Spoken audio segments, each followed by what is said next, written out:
everybody, I wanted to tell you I have a new channel supporter now, and it is Demon United. They provide protective clothing for mountain biking and other action sports.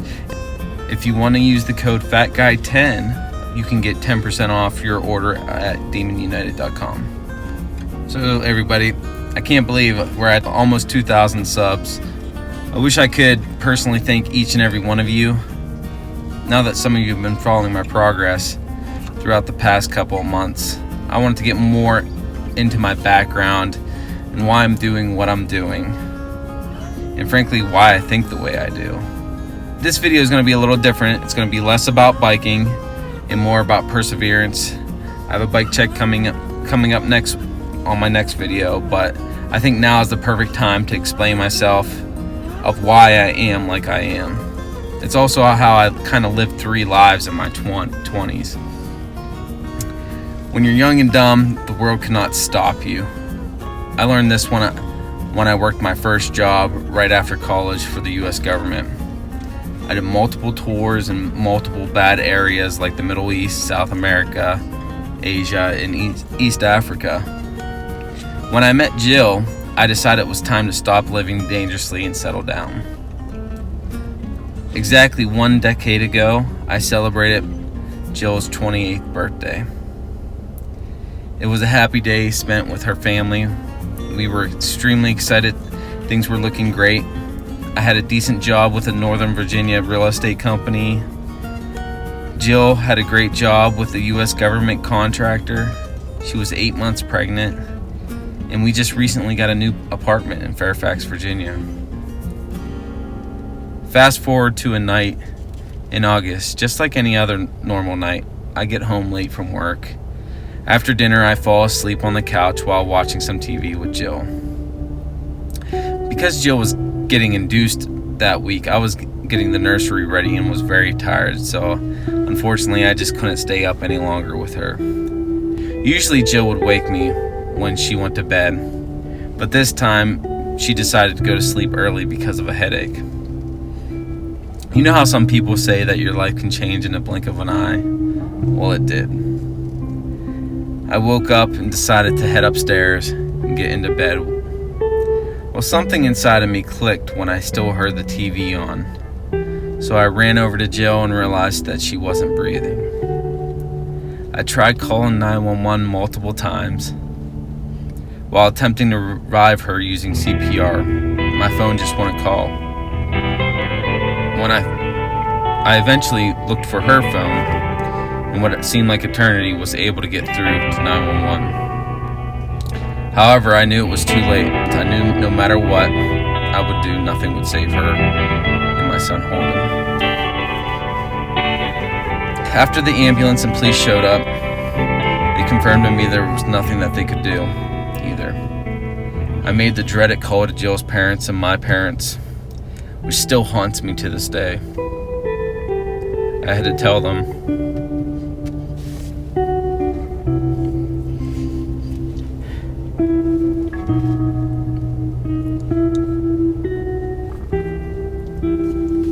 I had to tell them that their daughter, my wife, was dead. And I didn't know why or how, but I do know I was the only one with her. The police detained me and took me to the station. At that time, I didn't know I was being detained, as I wasn't put in handcuffs. I was just taken down to the station in the back of a police car and questioned.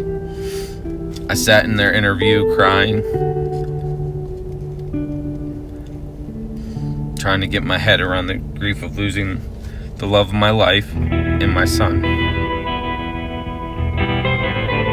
I just couldn't understand. I was furious and angry, wondering why they had to go. This was the lowest part of my life. And here I was in the police station with no family and no one. And I just didn't want to be here anymore. This was the only time I ever thought like that. I just thought, why them and why not me? I had to face her family after not being able to save their daughter and grandson's life. I felt like a failure. not even being able to save my own family. After the detective interviewed me, I was able to be picked up by Jill's cousins. Since my closest family was still 5 hours away in PA, they took me to Jill's parents' house.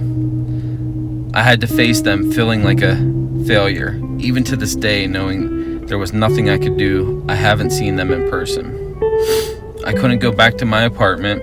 I couldn't even bear the sadness on her family's faces. Later that day, the detective showed up with the autopsy report showing it was a massive brain aneurysm. Even if I was in the room awake when it happened, there would have been little I could do. Even with that revelation, I then beat myself up about Holden. If I would have been in the same room, I could have at least saved him. This crushes me to this day.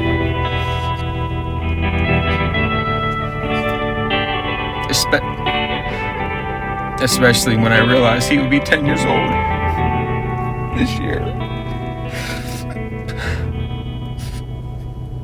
I think about what he would have become, what kind of little man he would be, and just how great it would have been to have at least a piece of Jill left with me. I wanted to be stubborn and to have him for myself,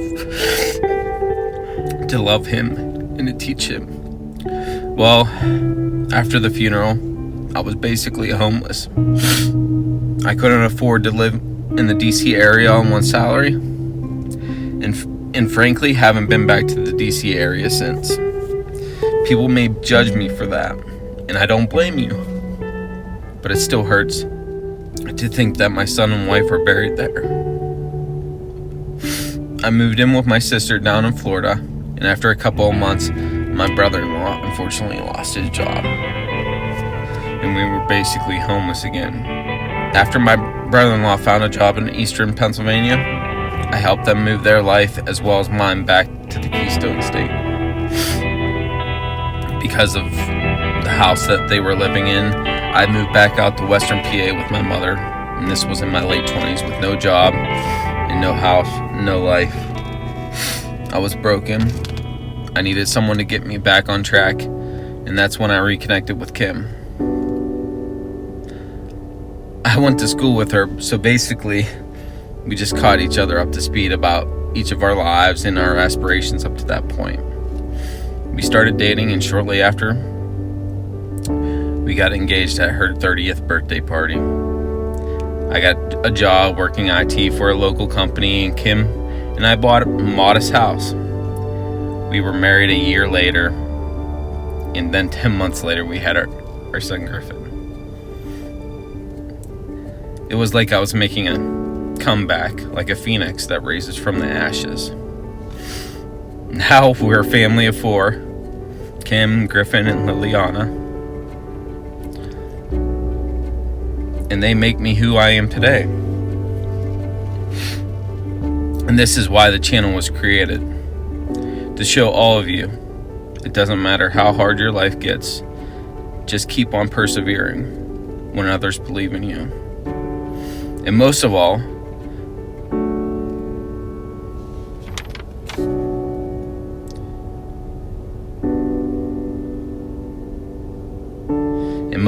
to show these 2 children that their father did not give up on life when life gave up on him.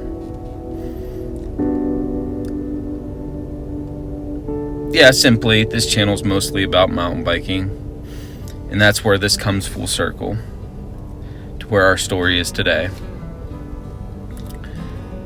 Yeah, I'm not the greatest mountain biker, nor am I really that good, but I do it because I enjoy it.